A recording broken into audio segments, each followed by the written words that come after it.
You are watching Rahinijar TV with Ilama Sayyid Abdul Basit Bukhari.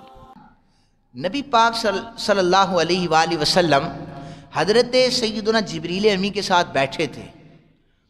اچانک آسمان سے آواز آنا شروع ہو گئی. آقا کریم صلی اللہ علیہ وسلم نے اوپر دیکھا، جناب جبریل نے بھی اوپر دیکھا. حضور نے پوچھا جبریل آواز کیسی ہے؟ عرض کرنے لگے آقا آسمان کا دروازہ کھلا ہے اور ایک فرشتہ زمین کی طرف آ رہا ہے. اور حجویریہ مسجد والو، آپ کے علم میں اضافے کے لیے ایک اور بات کہتا چلوں، 6666 آیات ہیں. ہر آیت کو جبریل امی مصطفیٰ کریم کے قلب اطہر پر لے کے آئے. واحد یہ سورہ بقرہ کی آخری 2 آیات ہیں جو جبریل نہیں لے کے آئے، ڈائریکٹ مصطفیٰ کریم کے قلب اطہر پر نازل کر دی گئی تھی.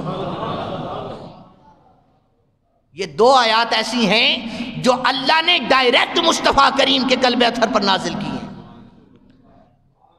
جبریل عرض کرنے لگے آقا آسمان کا یہ جو دروازہ ہے پہلے کبھی کھلا ہی نہیں ہے، اور جو ابھی فرشتہ آ رہا ہے یہ پہلے زمین پر کبھی آیا ہی نہیں ہے. اب وہ فرشتہ صرف ان آیات کی فضیلت بتانے آیا تھا.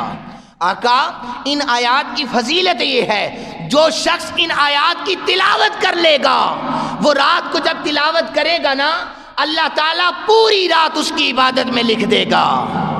مالک لم یزر جب اس کا کوئی بندہ ان 2 آیات کی تلاوت کرے گا، سنو لکھا جائے گا مالک تیرے بندے نے پوری رات قرآن کی تلاوت کرتے ہوئے گزارا ہے.